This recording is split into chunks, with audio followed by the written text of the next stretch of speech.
accomplis ta promesse dans ma vie. Accomplis-la. Oh oui, accomplis ta promesse dans ma vie. Accomplis-la. Seigneur, accomplis ta promesse dans ma vie. Seigneur, accomplis-la. Oh, mon roi, accomplis-la. Seigneur, accomplis-la. Papa, accomplis-la. Bonjour à toutes, j'espère que vous allez bien par la grâce de Dieu. Bienvenue sur Femme d'Espoir. Donc ça fait longtemps, hein? Le Seigneur est fidèle. Donc aujourd'hui le Seigneur vraiment nous a mis à cœur, hein, c'est-à-dire de faire une session d'enseignement concernant la femme vertueuse. Alléluia. Et pour cela, avant de commencer, je l'ai quand même compris, je ne suis pas toute seule, je suis accompagnée de ma sœur Marie-Etou, que j'aime beaucoup. Et par la grâce de Dieu, elle va vraiment prendre son temps, avec moi bien sûr, hein, pour vous présenter vraiment, comment dirais-je, le sujet que le Seigneur, comme je viens de dire, que le Seigneur nous a mis à cœur concernant la femme vertueuse. Et pour commencer, nous allons remettre ces moments entre les mains du Seigneur, que le Seigneur vraiment soit le centre de toutes choses, parce que comme la Bible nous dit, hein, sans le Seigneur, sans son esprit, nous ne pouvons rien faire. Nous allons prier. Seigneur, nous voulons te rendre grâce, Adonai. Nous voulons te remercier infiniment, toi qui es notre Dieu, notre Père, notre ami fidèle. Merci encore pour ces moments que tu nous accordes à ta présence. La Bible a dit 2 ou 3 réunis en ton nom, tu es parmi eux, Adonai, mon Dieu. Papa, je remets ce moment de ton sainte, mon Seigneur. Prends le contrôle de toutes choses, Adonai. Au nom de Jésus-Christ de Nazareth, sois le centre et le choix. Nous comptons sur toi, Adonai, mon Dieu, mon roi. Nous dépendons de toi, Seigneur, mon Dieu. Que ton règne vienne. Merci, Père. Au nom de Jésus-Christ de Nazareth. Amen. Voilà. Mes sœurs, comme je vous disais, hein, que le Seigneur vraiment nous a mis à cœur de parler de la femme vertueuse. Et je vais passer la parole à ma sœur Marie-Etou pour commencer. Qui va un peu nous expliquer, hein, la sœur Marie-Etou. C'est vrai que chacun a sa grâce. Hein? Alléluia. Voilà, explique-nous un peu. Voilà, on est là, les femmes sont là. Bonjour mes sœurs, c'est vraiment un honneur pour moi ce matin de pouvoir vous parler de la femme vertueuse. Ce n'est pas dire que je suis une femme vertueuse, tout est grâce. Le Seigneur m'a enseigné par sa grâce par rapport à certains aspects de cette qualité, parce que c'est une qualité que le Seigneur nous demande. La Bible dit que le Seigneur nous a créé de belles créatures pour accomplir de belles œuvres. En tant que femmes, nous avons été créées pour de belles œuvres. Le mot vertueux que j'ai été regarder, vertueux, ça veut dire qu'il y a des vertus. Les vertus, ce sont des qualités morales, des qualités humaines. Une femme vertueuse, c'est une femme exemplaire. Donc, avant toute chose, je voudrais que nous lisions Proverbe 31, que nous connaissons toutes, qui relate les caractéristiques d'une femme vertueuse. Donc, Proverbe 31, à partir du verset 10, elle dit « Qui trouvera une femme vertueuse ? Car son prix surpasse beaucoup les perles. Le cœur de son mari a entièrement confiance en elle, ainsi il ne lui manque rien. Elle lui fait du bien tous les jours de sa vie et jamais du mal. Elle cherche de la laine et du lin et elle travaille de bon cœur avec ses mains. Elle est comme les navires d'un marchand, elle amène sa nourriture de loin. Elle se lève lorsqu'il est encore nuit, elle distribue la nourriture à sa maison et elle donne à ses servantes leur portion. Elle considère un champ et elle l'acquiert. Et elle plante la vigne du fruit de ses mains. Elle sent ses reins de force et elle affermit ses bras. Elle sent que son trafic est bon. Sa lampe ne s'éteint pas la nuit. Elle met ses mains au fuseau et ses mains tiennent la quenouille. Elle tend sa main aux pauvres et elle avance ses mains aux nécessiteux. Elle ne craint point la neige pour sa maison, car toute sa maison est vêtue d'écarlate. Elle se fait des couvertures. Le fin lin et le pourpre sont ceux dont elle s'habille. Son mari est reconnu aux portes, car il est assis avec les anciens du pays. Elle fait des chemises et les vend, et elle livre des ceintures aux marchands. La force et la magnificence sont son vêtement, et elle se rit du jour à venir. Elle ouvre sa bouche avec sagesse, et la loi de la charité est sur sa langue. Elle veille sur la direction de sa maison, et ne mange pas le pain de la paresse. Ses enfants se lèvent et la disent bienheureuse. Son mari aussi, il la loue en disant, beaucoup de filles agissent vertueusement, mais toi, tu les surpasses toutes. La grâce est trompeuse et la beauté vaine, mais la femme qui craint l'Éternel est celle qui sera louée. Donnez-lui du fruit de ses mains et que ses œuvres la louent aux portes. Amen. Amen. Si je m'arrête sur le dernier verset même de ce passage, il est dit, donnez-lui du fruit de ses mains et que ses œuvres la louent aux portes. On parle des œuvres. Nous savons que nous ne sommes pas sauvés par les œuvres, c'est par la grâce, mais les œuvres sont importantes en tant qu'enfant de Dieu. Surtout en tant que femme, la femme, c'est la mère de la maison. La femme, c'est elle qui porte tout. Même dans l'église de Dieu, la femme joue un rôle important par rapport à ses œuvres. Donc le Seigneur nous appelle à accomplir de bonnes œuvres. J'ai tenu à ce qu'on lise ce passage parce qu'il est tellement riche. Et lorsque je médite souvent sur Proverbe 31, parce que j'ai ce fardeau-là dans mon cœur est souvent touché par l'attitude des femmes chrétiennes dans l'église, dans les maisons, dans les assemblées, dans les manifestations. Et je me rends compte qu'on oublie un aspect important de la vie de la femme. On pense que c'est seulement la vie de prière. La femme, elle agit dans la société. On la regarde partout. Le monde même nous dit que derrière un grand homme se tient une grande femme. Et nous savons que même devant des enfants qui réussissent, il y a une femme vertueuse. C'est une femme qui a posé des actes concrets. Et lorsqu'on examine pas à pas, vraiment, je vais y aller doucement parce que je trouve que c'est important d'insister sur ça. Parce que nos attitudes sont souvent un scandale dans l'église de Dieu, dans les milieux dans lesquels nous évoluons. Parce que c'est l'aspect social de la vie pratique, c'est un aspect qui est souvent négligé dans notre communauté.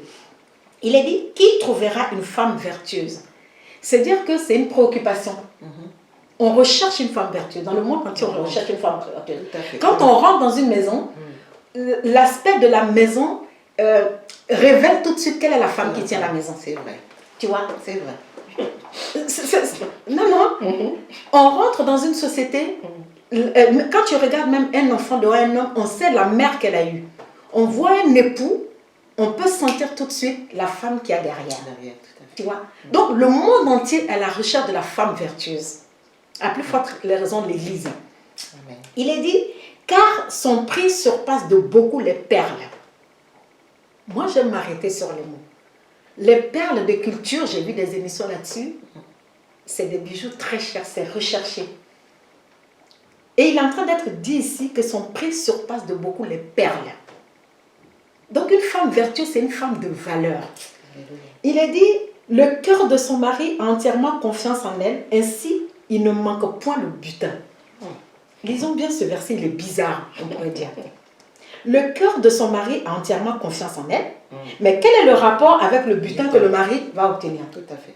C'est dire que par rapport à la confiance que le mari pose en elle, parce qu'elle est digne de confiance, parce qu'elle joue son rôle, son mari ne rate pas sa destinée. Alléluia. Tu vois? Amen. Le butin, c'est la récompense, c'est le résultat, je ne sais pas comment dire, c'est les bénéfices, c'est les gains. Parce que son mari a confiance en elle, parce qu'elle est cette perle de grand prix, son mari même réussit sa destinée.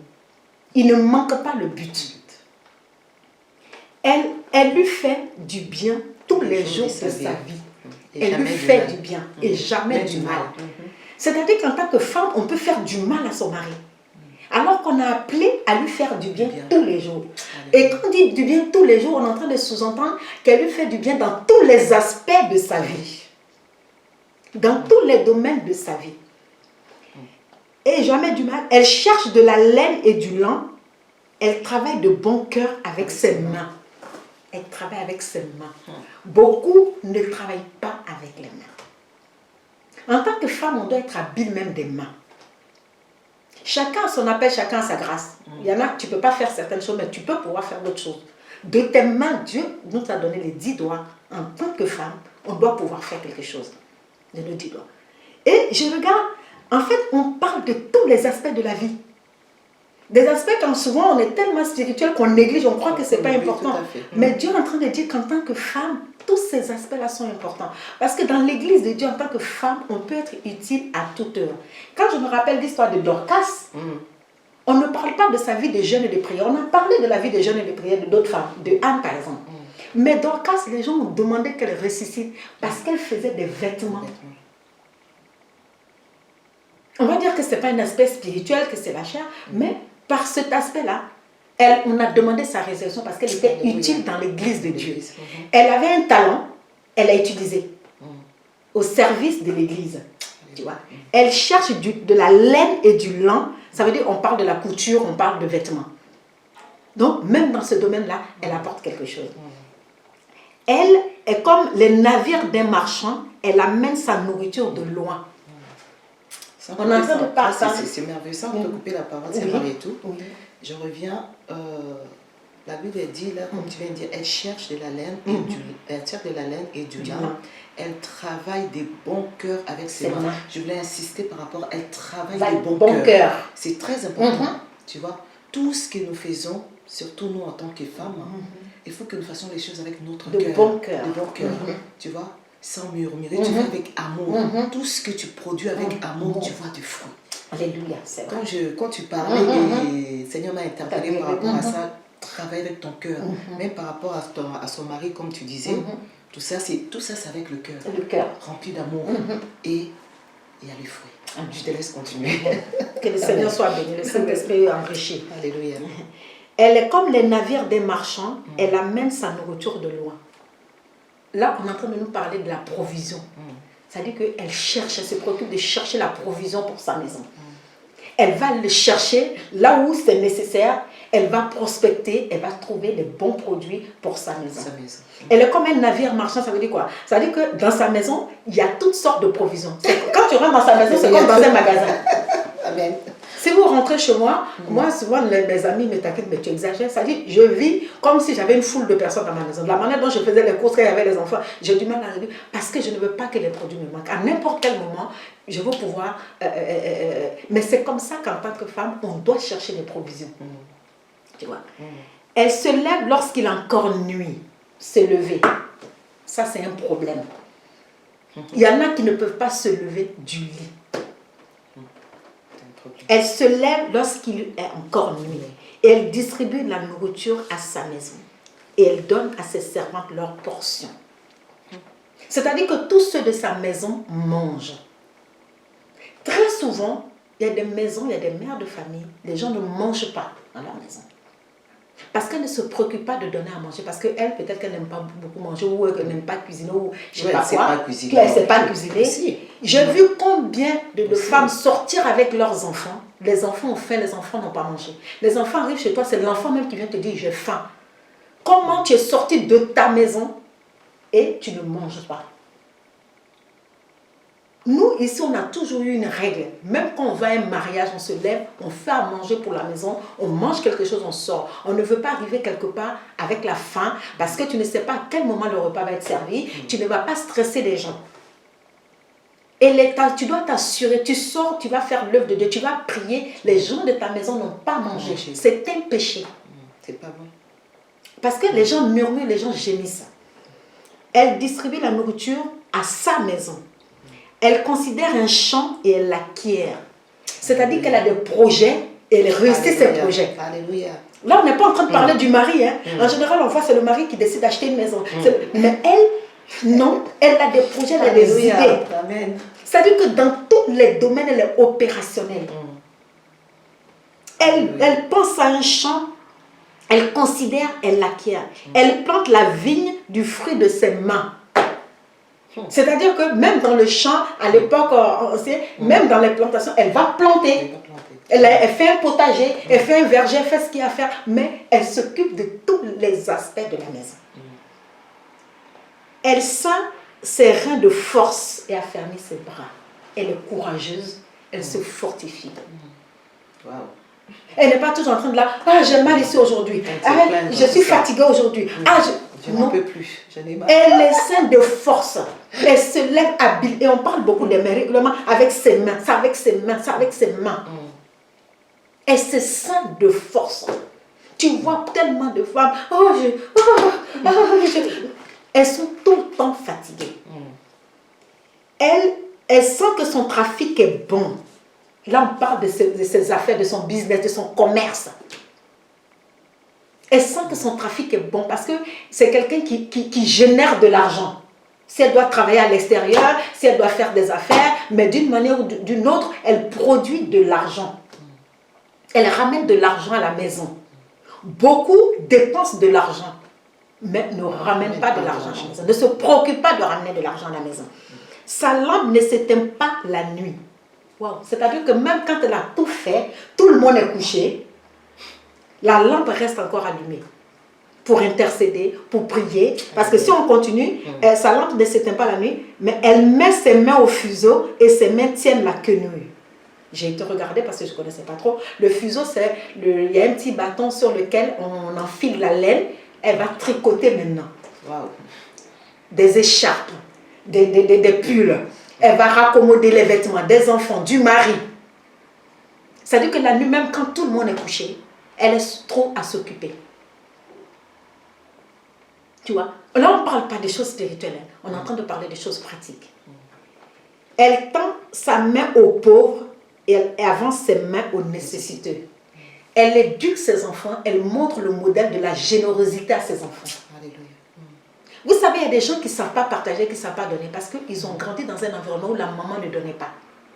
Ne partagez pas. Elle ne partageait pas. Donc, tu n'as pas appris à partager, tu ne sauras pas partager. Tout à fait. C'est ce que tu as vu faire chez toi. Tu n'as pas eu l'habitude qu'on invite, qu'on reçoive, qu'on propose à manger aux gens, qu'on fasse. Tu ne sauras pas donner. Tu vois. Donc, elle donne ce modèle-là à ses enfants. Elle ne craint point la neige pour sa maison, car toute sa maison est vêtue d'écarlate. C'est-à-dire que même la maison est soignée. S'il faut mettre des rideaux, s'il faut mettre ceci, cela, comment les enfants dorment, le froid rentre, ou il fait trop chaud, comme aéré. C'est-à-dire tous les aspects de la maison, elle s'en préoccupe, elle s'en soucie. Donc, en fait, elle prévoit les saisons. Si pendant l'hiver, elle ne craint pas la neige pour sa maison, ça veut dire que depuis l'été, elle commence à prévoir, à anticiper. Pour que quand le mauvais jour va arriver, le froid va arriver, nous soyons suffisamment couverts dans la maison.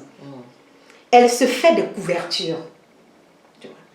Le fin lin et le pourpre sont ceux dont elle s'habille. J'ai examiné ça, j'ai dit, mais le fin lin, le pourpre, c'est des tissus de qualité. Mais souvent, on a cru que même ça, c'était mondain. Mais non, c'est plutôt même de l'économie. Tout à fait. Parce que nous savons que il y a un adage qui dit le bon marché coûte cher. Si tu as l'habitude d'acheter même des trucs de mauvaise qualité, tu vas en acheter beaucoup parce que régulièrement, poubelle. Je ne suis pas en train de dire qu'il faut forcément acheter des choses de marque, des choses. Mais ça dit qu'elle a même la gestion des choses. Donc, comme elle travaille, comme elle génère de l'argent, elle peut acheter des bons produits pour sa famille. Elle peut. Son mari est reconnu aux portes quand il est assis avec les anciens du pays. Waouh! Oui, cette qualité qu'elle développe là, ça s'étend sur ses enfants, sur le mari. Combien de maris, vous les voyez dans le public, la chemise froissée, le pantalon froissé, les choses pas bien faites. Souvent, tu dis, mais quand il est sorti, il y avait une femme qui était là. Une femme ou pas? C'est ça. Tu vois. Comment un mari peut être considéré? Parce qu'on le voit proprement vêtu. Tout à fait. Parce que sa femme ne l'humilie pas devant les gens. Elle sait parler, elle sait tenir sa langue. Vous savez, je vais vous donner un témoignage, une petite parenthèse. Nous avons été à l'époque, quand j'étais dans une autre assemblée, on a été en mission dans une ville.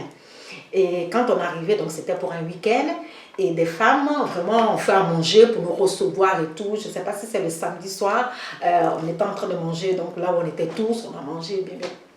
Et une des femmes qui avait participé à l'organisation Femmes, une femme avancée en âge dans l'assemblée, devant tout le monde, le mari nous regarde et dit, eh bien écoutez, vous êtes tous là, vous avez bien mangé, la femme avait fait plusieurs plats, des bons plats. C'est vraiment parce que vous êtes là que je mange. Ma femme est là, elle ne me fait pas manger à la maison, j'ai du mal. On a failli rentrer sous terre. Devant tout le monde. Devant tout le monde. Le monsieur, c'était un gémissement de son cœur. Donc, il en pouvait Il a plus. vu, elle a dû vraiment se décarcasser, il la voyait courir faire à manger pour tout le monde. On a mangé, on bénissait le Seigneur. Il s'est dit non. faut Quand que il y a je- les gens, on a failli rentrer sur terre. Un frère est venu m'attraper et me dit, écoute, il faut que tu travailles prendre le temps avec la sœur et tout. J'ai dit, ah oui, on va le faire. Non, c'est pas... Pour dire que ce monsieur, il voit sa femme zélée dans l'église. Mais lui, il À la gémit à la maison. maison. Il n'est pas considéré aux portes parce qu'il ne mange pas bien. Il y en a qui ne sont pas considérés aux portes parce qu'on ne les voit pas propres. Les vêtements, il n'y a pas une femme qui s'en soucie. Ben, c'est ça. Même là, hein, pendant que tu parlais, toujours concernant le verset en question, son mari est reconnu aux portes quand il est assis avec les anciens du pays. Ça aussi, c'est vraiment important parce que, comment je pourrais expliquer? Parce que moi, j'insiste aussi par rapport aux femmes qui ont des maris qui ne connaissent pas les Seigneurs, les non-convertis, je dirais. Un homme comme ça qui ne mange pas bien chez lui à la maison, toi à l'assemblée, tu es debout, on te voit en train de servir Dieu, en train de servir les autres et tout ça, alors que ton mari, comment tu peux gagner cet homme-là? Absolument pas. Non. Absolument pas. Et le mari n'aura même pas envie de venir prier ou de connaître les Seigneurs parce que ton comportement, regarde le témoignage que tu viens de nous donner, mais c'est grave. C'est grave, ma sœur Marietou. C'est quelque chose qui m'a marqué. Non.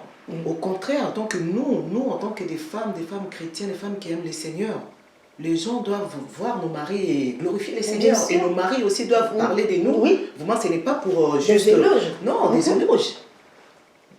Wow. Non, non, c'est vraiment C'est- très important.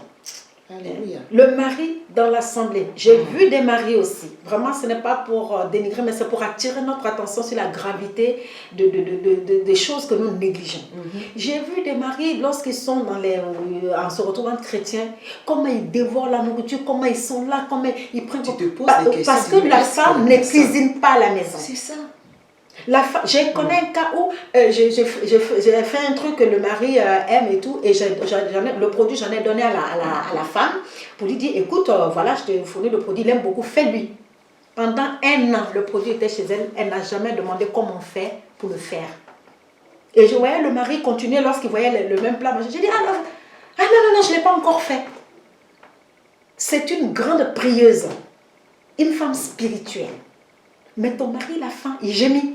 Il y a des choses. Donc, il ne sait pas se tenir aux portes. Le mari, parce que c'est des choses qu'il ne trouve pas chez lui. Donc, quand il est dans le public, dans les moments d'agape, qu'il trouve ça, on voit qu'il dévore, il n'arrive pas à se contrôler parce qu'il ne trouve pas la bonne nourriture chez lui. Donc, tu as une occasion de chute pour lui. Et une occasion de scandale pour l'église parce que cette attitude qu'il a aussi, des gens peuvent murmurer après lui parce que bon, c'est un peu trop. Donc, tu vois la chaîne que ça crée. Pour dire qu'il est important pour nous de prendre le temps de nous considérer en tant que femmes, d'examiner tous les domaines de notre vie où Dieu s'attend à ce que nous soyons vertueux. Alléluia. La force et la magnificence sont ses vêtements. Et elle se rit du jour à venir. Elle n'a pas de crainte pour l'avenir parce qu'elle est courageuse, parce qu'elle est battante, parce qu'elle bouge. Une porte se ferme là, elle réfléchit, elle prie, elle ouvre une autre porte.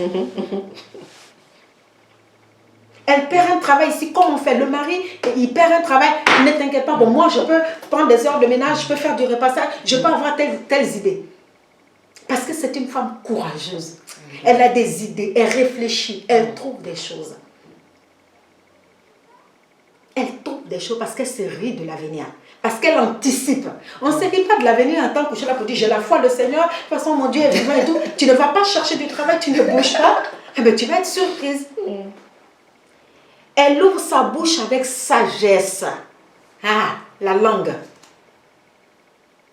Elle ouvre sa bouche avec sagesse. Elle sait parler. Elle a une langue exercée pour exhorter, pour encourager, pour soutenir l'âme de ses enfants, de son mari, des frères et sœurs, de la famille, de ses amis. Alléluia. Elle ne mange pas, voilà la partie que j'aime, elle veille sur la direction de sa maison. Elle veille sur tout ce qui se passe dans sa maison. Aussi bien au niveau spirituel qu'au niveau physique. Et ce que j'aime, elle ne mange pas le pain de la paresse. Je veux m'arrêter sur la paresse. Parce qu'en fait, beaucoup de choses qu'on est en train de dire ou qu'on constate dans l'église, en fait, le vrai problème, c'est la paresse. J'ai remarqué que beaucoup de femmes sont paresseuses. Et elle couvre cela avec la spiritualité. Je prie. Mais en réalité, elles sont paresseuses. Parce que moi, j'ai remarqué qu'au moment de manger, elles ne sont pas spirituelles. Ah oui. J'ai vu beaucoup de choses dans la maison de Dieu. J'ai vu beaucoup de choses. Au moment de manger, explique-nous un peu ça, Marie. C'est-à-dire, quand il y a des agapes... non, là, on n'est pas spirituel. Là, on n'est pas... Ah, d'accord. Regarde quand il y a des temps d'agape que tu lances des appels pour cuisiner. Beaucoup ne peuvent pas processer cela. Vraiment, je ne suis pas en train de juger parce que il y a souvent, pour certaines raisons, vraiment, on ne peut pas. Mais ça ne peut pas être toujours. Et j'ai eu des gens même qui... même quand on doit servir, tu vois, à l'église, non, j'appelle des gens. Ah non, pendant la prédication, pendant la parole. Ah non, je ne peux pas. Tu vois, parce qu'elles sont dans la prière, sans manger. Mais dès que tu sers le repas, tout le monde oublie là. Là, tout le monde a l'appétit, tout le monde. Mais il y a quelqu'un qui s'est privé de la parole pour cuisiner ou pour disposer. Tu vois, beaucoup de choses, c'est comme ça. Même à la maison, elle passe tellement de temps même à prier, à méditer, qu'elle ne nettoie pas, qu'elle ne cuisine pas. Des femmes m'ont dit, mon mari est rentré, j'avais oublié de faire à manger. L'excuse parce que j'ai prié. Et j'ai prié. Et je méditais. Même quand tu prends un temps de jeûne et prière, c'est toi qui jeûnes et qui prie. Les autres ne jeûnent pas et prient. Parce que là, on est en train de faire comme les musulmans. Parce que pendant le ramadan, je t'explique puisque j'ai été musulmane, dans nos familles, on ne cuisinait pas dans la journée pour punir ceux qui n'ont pas jeûné. Ah oui, et pour ne pas nous encourager, parce que s'il y a le bon manger à midi, donc on va prendre donc tu sais que si tu ne jeûnes pas, tu vas tellement mal manger que finalement tu te dis, bon, je jeûne. Je jeûne. Ok. Mais ça, c'est la religion. Moi, je jeûne, les autres ne jeûnent pas. Je dois m'assurer que mon mari a son repas, que les enfants ont leur repas. Mais là, on va s'arrêter, on va aller à Proverbe 12. 24. Parce que la paresse, c'est vraiment quelque chose de dramatique.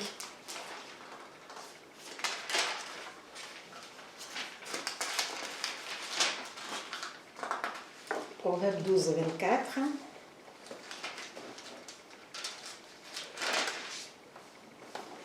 La main des diligents dominera, mais la main paresseuse sera tributaire.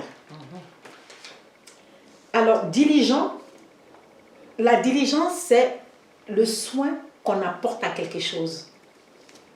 C'est agir avec empressement, attention, zèle, avec promptitude.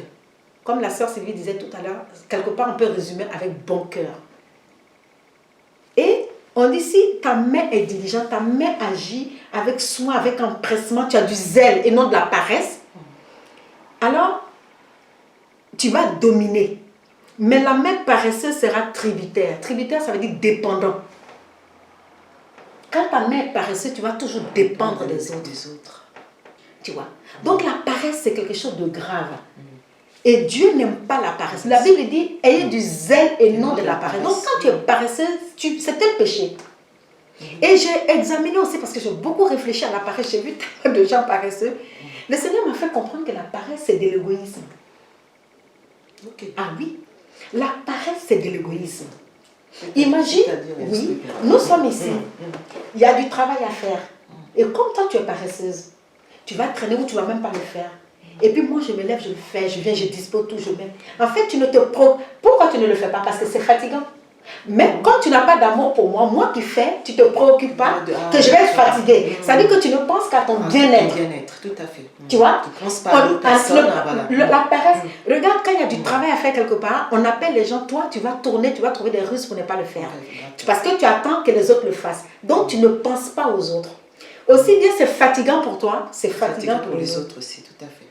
Il y a des fois où il y a un travail que je devais faire, même au niveau du boulot, et puis souvent dans mon cœur, je dis, c'est toujours moi qu'il faut bien machin. Et puis le Seigneur m'interpelle pour dire, si toi tu ne fais pas, si toi tu estimes que c'est fatigant à faire pour toi, et tu veux que l'autre fasse, donc tu n'aimes pas l'autre, tu ne l'aimes pas. Donc je me dépêche, je fais. Même si je dois faire plus, c'est par amour pour l'autre. Donc la paresse, c'est de l'égoïsme. Donc celui qui est paresseux, qui sache qu'il est égoïste. Parce que tu es dans la maison, tu ne te lèves pas pour nettoyer.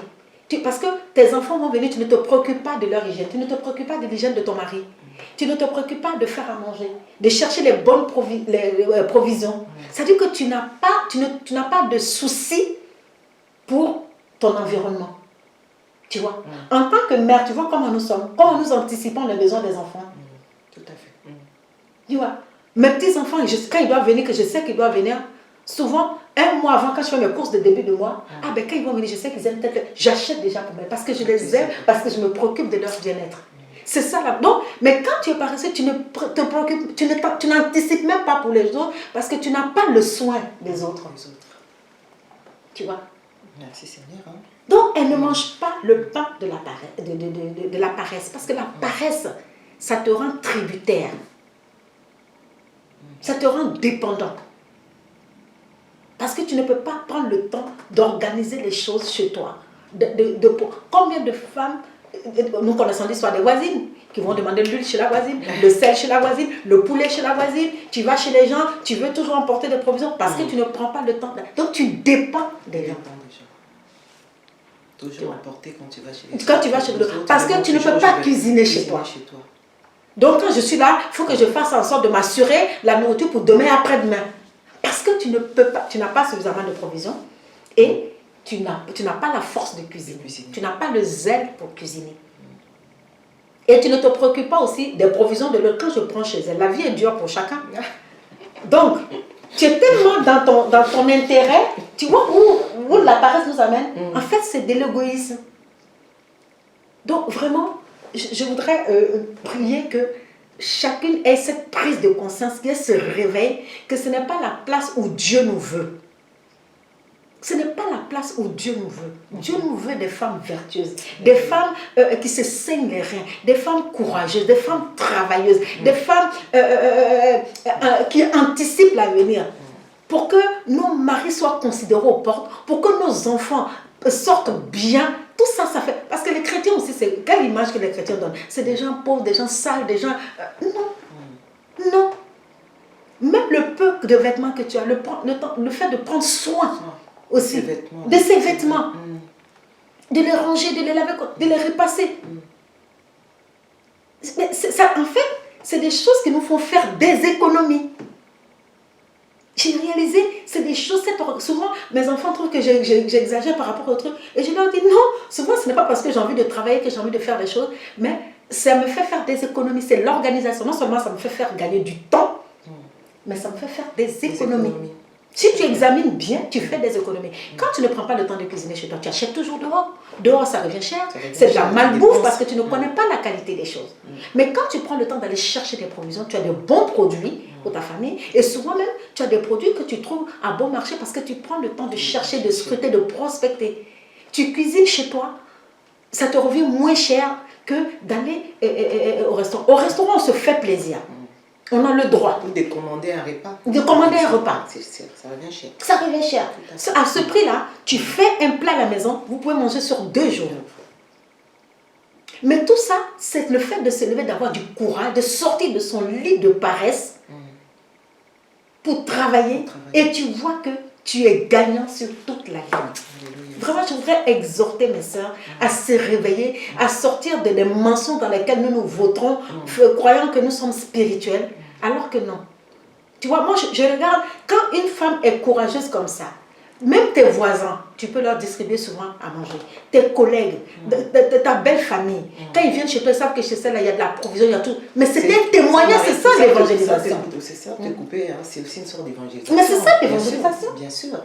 Moi, au travail, tout le monde mange dans ma gamelle. Même ma direction.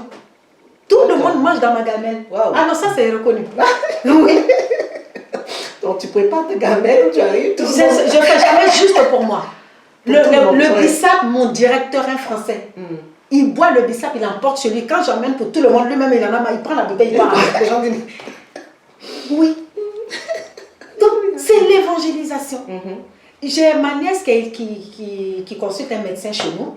Et ce médecin-là, elle est nouvelle, donc je ne la connais pas bien puisque je ne suis plus avec les médecins, je suis dans l'administrative. Et elle va voir le médecin, elle lui dit qu'elle est ma nièce. Ah oui, Marietou, oh là là, elle a fait son riz jaune, mais On a eu une fête au travail, j'ai fait un riz, un chip. J'ai oublié, cette dame, elle a goûté. Elle en parle tous les jours avec ma nièce. C'est l'évangélisation. Gagner les âmes, une façon. On gagne les âmes de toute manière possible. Waouh! Tu as fait des mains, comme tu as dit. Avec tout ce que je peux faire de ma main. Amen. Et Dieu, moi, je ne sais pas trop, je ne suis pas trop manuelle, par exemple, comme la couture ou des trucs comme ça. Mais il y en a qui savent faire ça, il y en a qui savent faire autre chose, il y en a qui savent peine. Mais Dieu dit, tout ce que vous trouvez à faire avec vous, mais faites-le. Nous sommes appelés, le sel de la terre, c'est ça. Nous donnons de la saveur partout où nous passons. Moi, j'ai toujours dit que l'évangélisation, ce n'est pas regarder quelqu'un en face et lui dire Jésus t'aime. Il n'en a rien à faire avec ça. Lui, il ne connaît pas l'amour de Jésus, il ne l'a pas vu. C'est toi la gentillesse que tu lui apportes. C'est l'aide que tu lui apportes qui est la meilleure évangélisation. Donc vraiment, voilà ce que je voulais partager. Et que vraiment, par la grâce de Dieu, cela amène chacun à se remettre en question, à s'examiner, à se réveiller. Dieu, le réveil, c'est spirituel. Le réveil, c'est intellectuel. Le réveil, c'est physique. Alléluia. Le réveil, c'est à tous les niveaux. Vraiment que Dieu nous accorde sa grâce. Alléluia. Même à l'église, on a besoin de femmes vertueuses, des femmes qui travaillent, pas des paresseuses. Dans tous les domaines, même au niveau social. Hein. Mais bien sûr. Mais bien sûr. Comme on distribue, comment dirais-je, la nourriture aux sans-abri, tout ça, c'est vraiment, il faut... Non, merci Seigneur pour cet enseignement en tout cas. Et je pense que les femmes, hein, vous avez, je pense que le Seigneur va vraiment se glorifier encore davantage et qu'on va se réveiller. Et sans plus tarder, je voulais aussi rajouter, c'est-à-dire qu'il y aura plusieurs sessions d'enseignement, ce n'est que l'introduction. Nous allons commencer par la femme vertueuse, mais il y aura plusieurs sessions, la femme, c'est-à-dire, on avait parlé, ça va tout, la gestion. Hein. Oui, la gestion de la maison. On avait parlé de la gestion de la maison, on avait parlé de la cuisine aussi.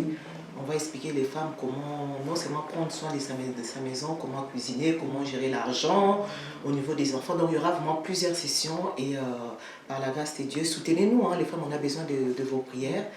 Et n'hésitez pas, si vous avez des questions, donc des idées, n'hésitez pas, il y a l'adresse mail, on va vous communiquer notre adresse mail, comme ça vous pouvez poser des questions, on va vous répondre. Et on avait aussi à cœur, Sœur Marietou, de faire des émissions, la cuisine aussi, c'est-à-dire préparer des repas, expliquer aux femmes, donner quelques recettes aux femmes. Donc tout ça, vraiment, c'est comment dire, c'est en cours, hein. Et j'espère qu'on aura le temps, mais le Seigneur va donner le temps. Parce qu'on vient de parler de la femme vertueuse. Nous ne sommes pas des paresseuses, des guerrières. Et on va s'élever pour cela, vraiment. Ouf, on va travailler ensemble par la grâce de Dieu. Voilà, donc je ne sais pas si tu as quelque chose d'autre à rajouter pour terminer. Non, c'est dire que vraiment que le Seigneur nous bénisse, que le Seigneur nous réveille tous, que nous soyons réveillés. Vraiment que nous prenons à cœur la position que Dieu nous a donnée. Nous avons une position stratégique dans la société, dans la famille, dans nos maisons, partout où nous passons. C'est vraiment prendre à cœur cette position et que nous soyons réveillés. Amen. Amen. Merci Seigneur. Vraiment, nous sommes à la fin de notre mission. Que Dieu vous garde, que Dieu vous bénisse. À bientôt. Au revoir.